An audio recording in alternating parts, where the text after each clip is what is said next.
기억나실지 모르겠습니다만 올 3월 민수기 30장 말씀으로 전할 때 여성 파워에 대해서 언급한 적이 있었습니다. 경찰대학교 그리고 사관학교 ROTC 엄청난 경쟁률을 뚫고 들어가서 남자를 제치고 수석과 차석으로 졸업한 여성들, 정계, 재계, 관계, 법조계, 고위직에 두루두루 포진한 여성들, 그러면서 남자가 따라야 하는 여자의 세 가지 말 그때 한 적이 있습니다. 엄마의 말, 아내의 말, 내비 여자의 말을 꼭 들어야 된다고 그때 한 적이 있습니다. 아마 남자들이 격하게 공감할 만한 내용이었습니다. 요즘 우리는 반대적 측면에서 무서운 여성 파워, 특히 여중고생들의 파워를 보고 있습니다. 후배를 두들겨 패서 반 죽여놓는 아이들, 또 종종 뉴스에 등장하는 게 내연남과 작당을 해서 남편을 살해하는 여인들, 이런 이야기들 흔히 자주 뉴스에 올라오지 않습니까? 여러 모양으로 여성이 파워가 있고 여러 모양으로 여성이 무서운 때, 그런 때를 살고 있습니다. 혹시 이런 고사성어 들어보셨는지 모르겠습니다. 이것도 격하게 공감하실지 모르겠습니다만 부부간에 있어서 여성 파워와 관련된 고사성어입니다. 요즘 꽤 알려져 있는 그런 말들입니다. 지성이면 감처, 정성을 다하면 아내도 감동한다. 네. 감천이 아니고 감처입니다. 사필귀처, 중요한 결정은 결국 아내의 뜻을 따르게 된다.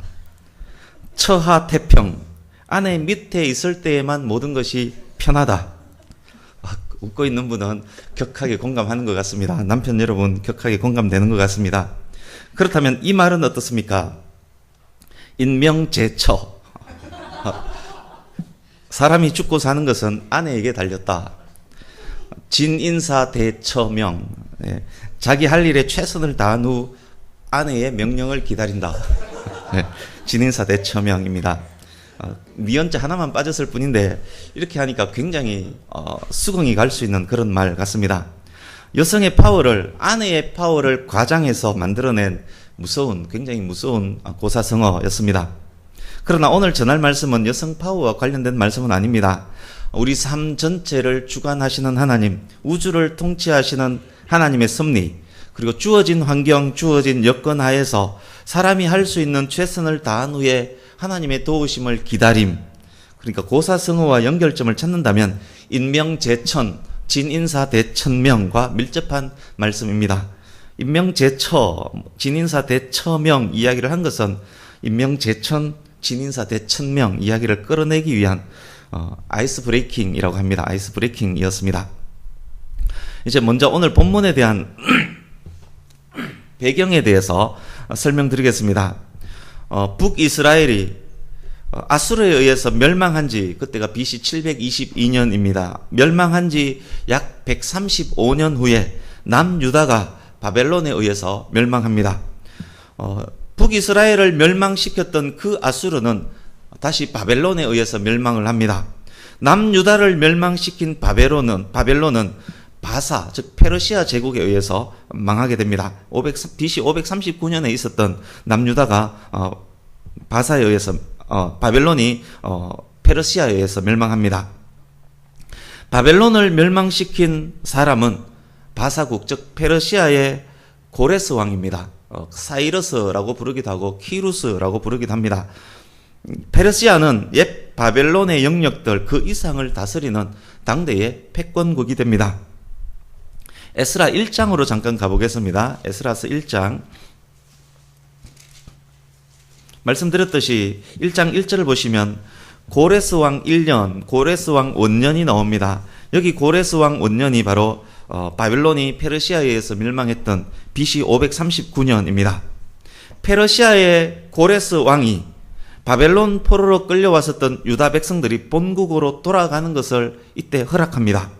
세계 역사는 바사국의 고레스가 유대인의 환심을 사기 위해서 유대인들이 돌아가는 것을 허락했다라고 하지만 성경의 기록은 이사야 선지자에 의하면 이 고레스를 여호와의 기름 부은 자, 여호와의 기름 부은 자라고 부르고, 또 에스라스는 1장 1절처럼 하나님께서 고레스의 마음을 감동시켰기 때문이다, 이렇게 기록합니다. 에스라서 2장 64절을 보십시오. 2장 64절. 그때 이스라엘로 돌아온 백성들이 종들과 수행원들을 제외하고 42,365명이 그때 1차로 유다로 복귀합니다. 바벨론 포로로 있다가 유다로 복귀합니다. 고레스는 이들의 복귀 후 성전을 짓는 데 필요한 법적, 행정적, 재정적 지원을 많이 해줍니다. 돌아온 이들이 스룹바벨과 예수아의 지도 아래 바벨론에 의해서 무너진 그 성전을 재건합니다. 이제 4장으로 갑니다. 4장 전체를 눈으로 보시면 성전을 재건할 때 이 성전 재건을 방해하는 사람들이 여기저기서 심각하게 일어납니다. 4장 24절 보시면 방해꾼들의 방해로 완성하지 못하고 공사는 멈추고 맙니다. 이제 6장으로 갑니다. 약 15년이 더 흘러서 고레스는 죽고 바사왕 다리우스 역사는 다리우스 1세입니다. 다리오 때 이야기입니다. 세계 역사는 다리오를 페르시아 제국의 모든 통치자 중에 가장 뛰어난 행정가였다. 그렇게 평가합니다. 이때 공사를 다시 시작하고 다리오는 옛날 고레스 왕이 유다를 지원했던 그 조서의 내용들을 근거로 해서 성전 재건을 그때 못지않게 행정적, 재정적으로 팍팍 지원을 해줍니다. 그래서 그 다리오의 지원하에 4, 5년이 지나서 성전은 멈추었던 공사는 재개되고 4, 5년 후에 성전은 완공이 됩니다. 그러니까 공사를 시작한 지 최초 고레스에 의해서 공사를 시작한 지 약 20년 만에 성전 재건이 완성됩니다. 완공 후에 봉헌식을 하고 하나님께 제사를 드리고 유월절을 지킵니다. 지금까지 말씀드린 내용이 에스라서 1장에서 6장까지의 요약입니다. 이제 7장입니다. 6장과 7장 사이, 줄은 한 줄이지만 이 둘 사이의 시간 간격은 57년 내지 58년이 됩니다. 7장부터 에스라가 역사 속에 등장합니다. 이 에스라가 우리가 읽고 있는 이 에스라서의 저자입니다. 그러기에 1장부터 6장까지의 내용은 에스라의 과거 5, 60년 전에 있었던 내용이기 때문에 1장부터 6장까지 내용은 에스라서의 저자 에스라가 이전의 자료들을 근거로 해서 정리한 내용이 1장부터 6장까지입니다. 이제 7장 이후는 에스라가 경험한 내용들을 에스라가 직접 적고 있습니다. 7장, 8장 현재 바사국, 페르시아국의 왕은 아닥사스다입니다. 이 아닥사스다가 누구냐? 에스더가 왕비가 될 때 에스더의 남편인 아수에로 왕이 나옵니다. 그 아수에로 왕의 아들이 오늘 본문에 나오는 아닥사스다 왕입니다. 그렇다면 본문에 나오는 에스라는 어떤 인물일까요? 7장 5절 6절을 보십시오. 에스라는 대제사장 아론의 16대 손입니다. 그는 모세의 율법에 탁월한 학자입니다. 그러니까 아론의 후손이기 때문에 제사장이요 뛰어난 율법학자입니다. 뿐만 아닙니다. 페르시아 제국의 왕 아닥사스다의 특별한 총애를 받는 사람입니다. 그는 왕의 측근에 항상 있었던 사람입니다. 그가 왕께 부탁하면 왕이 다 들어줍니다. 세계 역사는 무엇이라 말할지 모릅니다만 성경은 하나님 여호와께서 도우셨기 때문에 에스라가 총애를 받았다라고 명백히 기록하고 있습니다. 7장 7절 보십시오. 아닥사스다 왕 7년에 이때가 BC 458년입니다. 고레스 왕 때로부터 1차 포로가 귀환한 이후 80년대입니다. 2차로 이스라엘 사람들이 예루살렘으로 돌아왔는데 그때 에스라도 함께 돌아왔고 그때 이스라엘의 귀환을 위한 인솔한 사람이 에스라입니다. 이제 8절 9절입니다. 아닥사스다 왕 7년 첫째 달 초하루에 바벨론에서 출발해서 만 4개월 동안 1400km 됩니다. 1400km 이동해서 다섯째 달 초하루에 예루살렘에 도착합니다. 이 첫째 달 초하루에 주목해 보십시오. 첫째 달 초하루 바로 유월절입니다. 모세의 인도 따라 이스라엘이 출애굽할 때가 첫 유월절입니다. 에스라의 인도 따라 페르시아에서 나온 이때를 그래서 제2의 출애굽이라고 부르기도 하고 에스라를 그래서 제2의 모세라고 부르기도 합니다. 10절입니다. 돌아온 에스라 여호와의 율법을 더 연구해서 더 준행하며 그것을 이스라엘 백성들에게 가르치기를 결심합니다. 이제 7장 11절부터 26절까지를 눈으로 보시면서 들어주시기 바랍니다. 이 부분은 귀환할 때 에스라가 왕께 구체적으로 요청한 것들을 왕의 조서를 내리면서 답변한 내용들입니다. 이 안에는 왕이 에스라에게 부여한 4가지 에스라의 임무가 들어가 있습니다. 13절 보십시오. 에스라의 첫 번째 임무. 에스라는 바벨론에서 유다로 돌아가는 사람들의 인솔 책임을 맡고 있습니다. 이 첫 번째 임무와 관련된 내용의 기록이 오늘 우리 본문으로 정한 8장입니다. 15절에서 20절을 보시면 두 번째 임무가 나오는데 이 두 번째 임무가 뭔가 하면 요약하면 에스라는 성전 봉사에 쓰일 물품들을 조달해야 합니다. 왕이 성전을 위해 지원하는 다양한 선물들과 금과 은들 운송하는 책임을 에스라가 맡았습니다. 세 번째 임무 14절에 나옵니다. 에스라는 하나님의 율법을 따라 유다와 예루살렘의 형편을 살펴야 합니다. 이 형편 살피는 내용 중에는 성전을 위한 보물과 돈들이 율법에 의해서 제대로 사용되고 있는지를 살피는 것, 감찰하는 것도 에스라의 임무일 것입니다. 이제 25절, 26절 보십시오. 네 번째 임무가 나옵니다. 유대 땅 밖에서 살고 있는 유대인들에게도 율법과 율법에 대한 순종을 가르쳐야만 합니다. 하나님의 명령과 왕의 명령을 구분해서 집행하는 집행권, 그것도 에스라가 맡은 임무 중 하나입니다. 이렇게 에스라의 임무가 4가지로 요약할 수 있습니다. 이제 27절, 28절입니다. 이 모든 일을 준비하면서 하나님을 찬송하는 에스라의 모습입니다. 수세기가 흘렀지만 아브라함의 하나님은 여전히 오늘 본문 속 현재 이스라엘의 하나님이셨습니다. 페르시아 왕에게 하나님의 성전을 아름답게 할 뜻을 주신 분도 하나님이셨습니다. 하나님께서 페르시아의 왕과 장관들의 마음까지 움직여 주신 것입니다.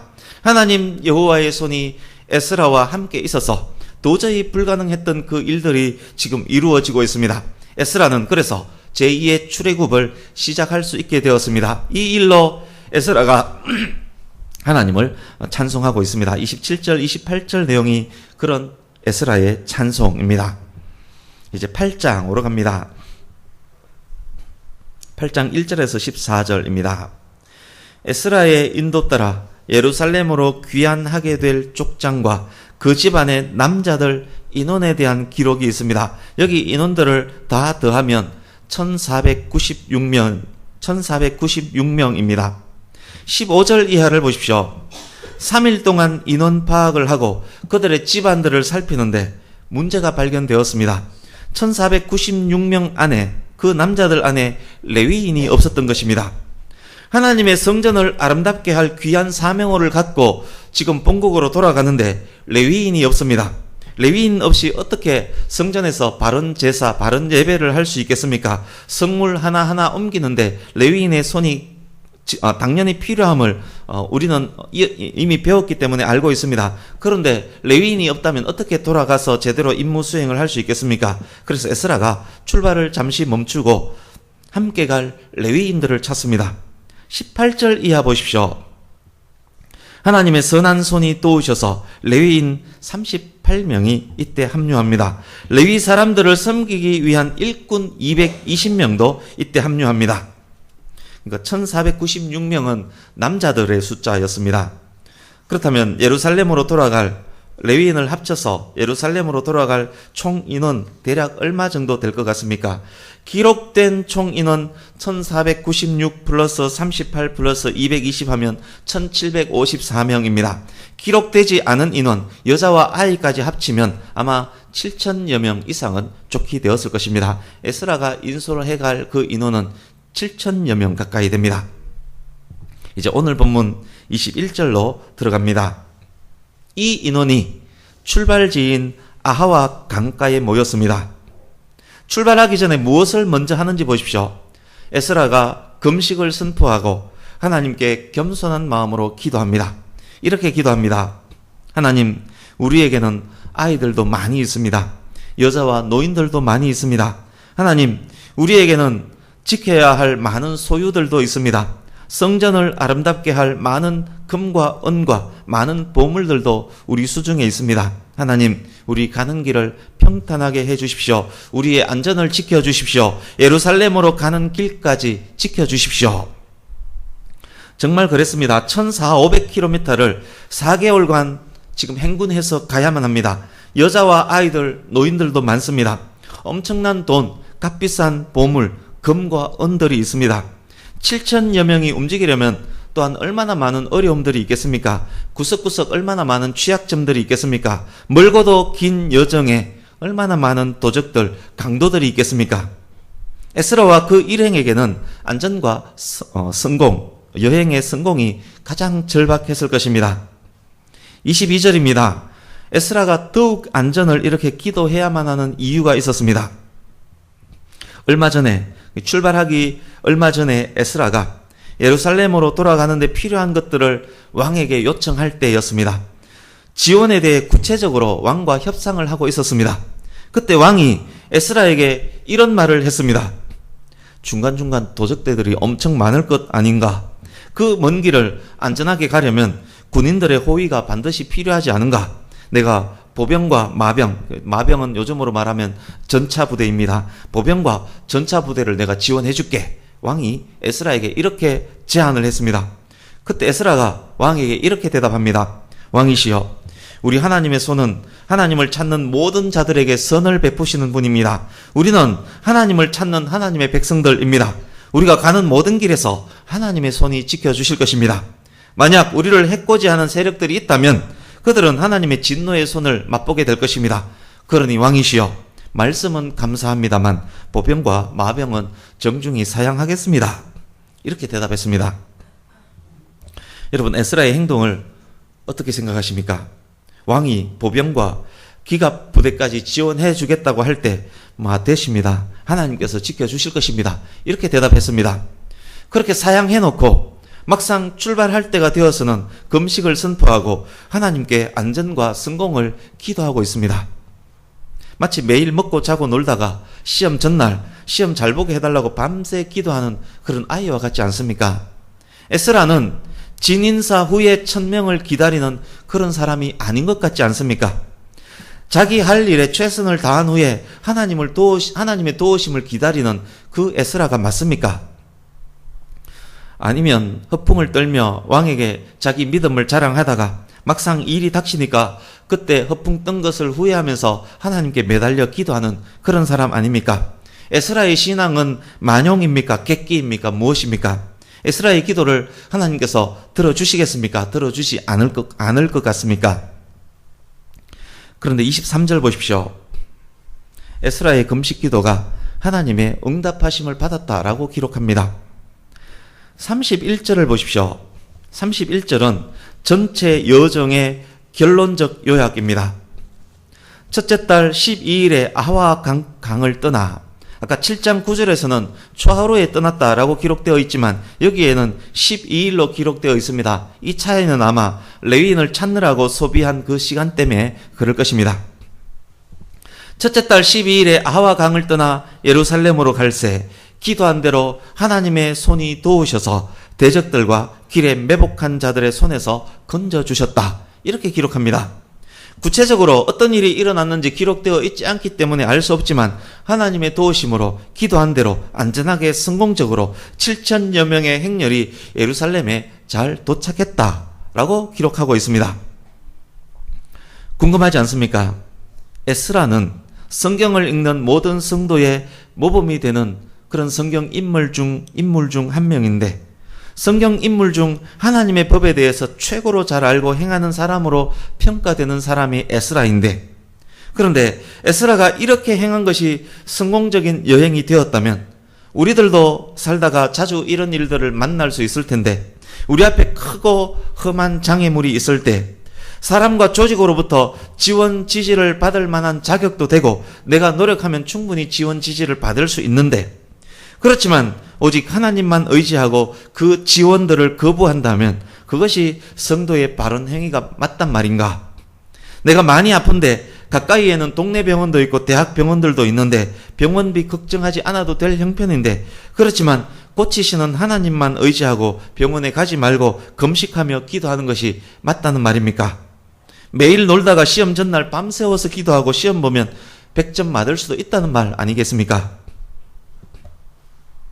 성경 읽기 90주에 의해서 지난주 읽어야 할 말씀은 에스라서 6장부터 느헤미야 7장까지였습니다.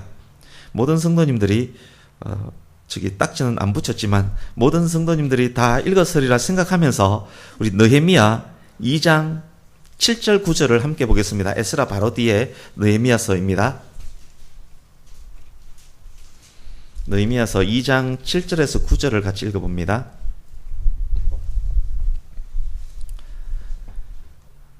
같이 읽습니다. 시작. 내가 또 왕에게 아뢰되 왕이 만일 좋게 여기시거든 강 서쪽 총독들에게 내리시는 조서를 내게 주사 그들이 나를 용납하여 유다에 들어가기까지 통과하게 하시고, 또 왕의 삼림 감독 아삽에게 조서를 내리사 그가 성전에 속한 영문의 문과 성곽과 내가 들어갈 집을 위하여 들보로 쓸 제목을 내게 주게 하옵소서 하매, 내 하나님의 선한 손이 나를 도우심으로 왕이 허락하고 군대 장관과 마병을 보내어 나와 함께 하게 하시기로 내가 강 서쪽에 있는 총독들에게 이르러 왕의 조서를 전하였더니. 아멘. 9절 보시면 군대 장관과 마병을 보내어 나와 함께 하시기로 라는 말씀 있습니다. 이때는 아닥사스다 왕, 아까 에스라와 동일한 왕 아닥사스다 왕 20년 때입니다. 즉 오늘 에스라 본문 이후 14, 5년째 되던 해에 3차로 예루살렘으로 귀환하는 인원들이 있었습니다. 그때 인솔자는 당시 아닥사스다 왕의 술관은 요즘으로 말하면 비서실장급입니다. 당시 대통령 비서실장급인 느헤미야가 인솔자로 나서는데 당시 아닥사스다 왕이 어떻게 지원했던지에 대한 기록입니다. 느헤미야는 말씀드렸듯이 에스라와 동시대 사람입니다. 느헤미야도 에스라처럼 하나님의 선한 손의 도움으로 왕으로부터 많은 총의 지원 지시를 받습니다. 느헤미야의 요구를 왕이 다 들어줍니다. 뿐만 아닙니다. 방금 보았던 2장 9절 말씀처럼 느헤미야는 왕으로부터 군인들과 군대 지휘관들과 전차 부대까지 지원을 받습니다. 여러분 어떻게 생각하십니까? 에스라와 느헤미야가 처한 배경과 상황은 지금 매우 닮았습니다. 두 사람 모두 하나님을 섬기는 신실한 이스라엘 백성이었고 예루살렘 성전과 이스라엘 나라와 민족과 백성을 끔찍이도 사랑하는 이스라엘의 지도자들입니다. 그런데 에스라는 군대의 지원을 거절했고 느헤미야는 감사합니다 하면서 군대의 지원을 받았습니다. 에스라의 믿음이 느헤미야의 믿음보다 더 커서 그런 것인가요? 아니면 에스라의 그 만용이 더 커서 그런 것일까요? 이것은 누구의 믿음이 더 크고 더 작고의 문제가 아닙니다. 이것은 그 일을 맡은 자가 어떤 사람이냐의 문제입니다.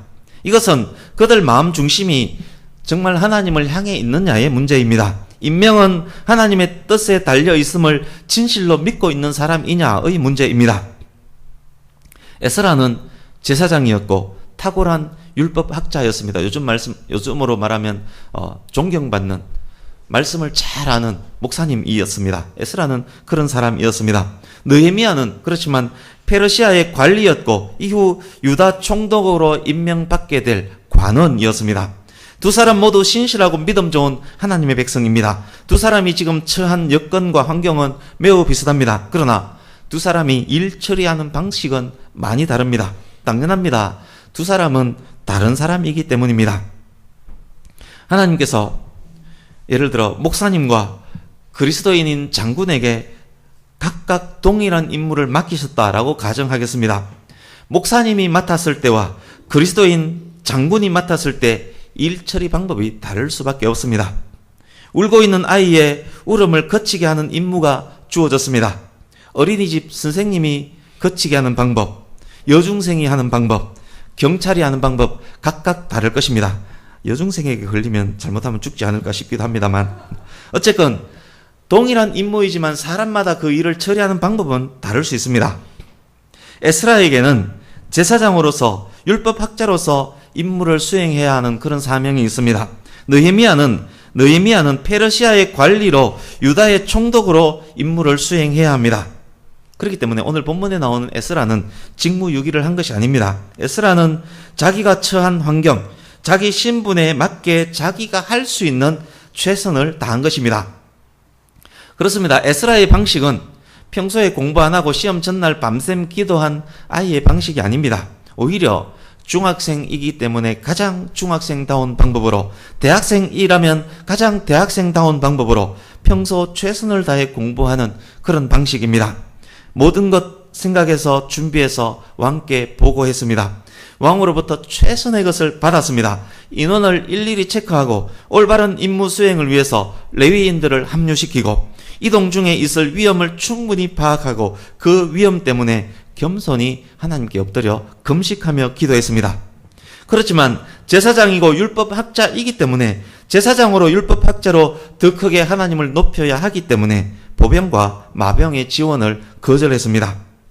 만약 제사장이 이끄는 행렬을 군인들이 호위하고 제사장이 군인을 통솔했다라고 생각해 보십시오. 그 그림이 너무도 어색하지 않습니까?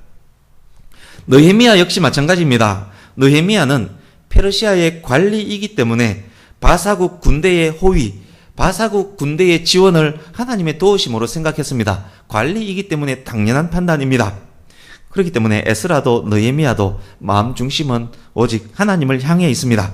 하나님의 영광을 위해서 자기들에게 주어진 은사로 자기들에게 맞고 자기들이 옳다고 여기는 방법으로 자기들이 가장 잘하는 방식으로 최선을 다한 것입니다. 이제 말씀을 마무리해 가겠습니다. 오늘 본문의 귀환이, 예루살렘으로 돌아가는 그 귀환이 제2의 출애굽이고 에스라는 제2의 모세로 불리운다라는 말씀을 드렸습니다. 출애굽은 제2, 제3 그렇게 계속됩니다. 느헤미야가 제3으로 귀환하는 것, 이것은 제3의 출애굽이라고 할 수 있습니다. 그 출애굽은 오늘날 우리들에게도 계속됩니다. 구원받은 하나님의 백성이지만, 애굽에서 떠난 우리들이지만, 종에게서 벗어난 우리들이지만, 그렇지만 우리에게는 앞으로도 늘 광야가 있습니다. 지금도 많은 광야를 지나왔습니다. 그곳에는 무수한 대적들이 있습니다. 하나님의 백성으로서의 삶을 방해하는 대적들, 우리의 가정과 가족을 위협하는 대적들, 하나님께서 주신 우리들의 소유물들을 위협하는 대적들. 그렇지만 우리는 이 광야, 이 인생길을 평탄하게 성공적으로 건너가야만 합니다. 그것은 우리의 사명입니다. 성도가 그 사명을 수행함으로 무엇을 밝히 드러내야만 할까요? 에스라서 다시 가서 7장 28절을 보십시오. 에스라서 7장 28절.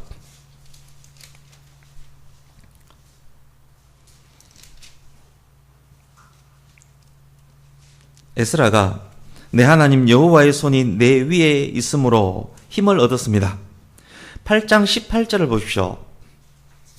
레위인을 합류시킬 수 있었던 것을 통해서 하나님의 선한 손이 드러나고 있습니다.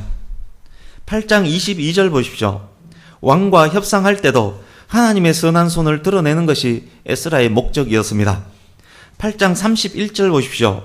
하나님의 선한 손으로 인해 모든 일을 성공할 수 있었음을 고백합니다. 그래서 오늘 본문 안에 하나님의 선한 손이 쫙 덮여져 있습니다. 그렇습니다. 우리를 통해서, 우리 가정, 우리 가문, 우리 교회를 통해서, 우리들의 각각의 출애굽을 통해서 하나님의 손, 하나님 여호와의 능력의 손, 선한 손을 드러내야만 합니다. 그것이 저와 여러분 출애굽 기간에 있을 우리의 사명입니다. 하나님의 선한 손을 드러내기 위해서 우리는 무엇을 어떻게 해야 합니까? 본문을 통해서 무엇을 말씀하고 있습니까? 그렇습니다. 우리 맡은 그 자리에서, 에스라라면 에스라의 자리에서, 느헤미야라면 느헤미야의 자리에서, 목회자, 장로, 집사, 권사의 자리에서, 남편, 아버지, 아들, 사위의 자리에서, 아내, 어머니, 딸, 며느리의 자리에서, 사장, 부장, 과장, 사원의 자리에서, 맡은 그 자리에서 그 모습 그대로 할 수 있는 최선을 다해야만 합니다. 그때 하나님의 선한 손이 역사하십니다. 그때 하나님의 선하신 섭리가 역사해서 모든 것이 합력해서 선이 되게끔 만들어 주십니다. 또 중요한 것 있습니다. 그것이 전부가 아닙니다. 본문 속 에스라가 금식하며 하나님의 선한 손을 기도했습니다. 느헤미야서로 잠시 가보겠습니다. 느헤미야 1장으로 가보겠습니다. 느헤미야 1장 4절에서 10절을 눈으로 보십시오.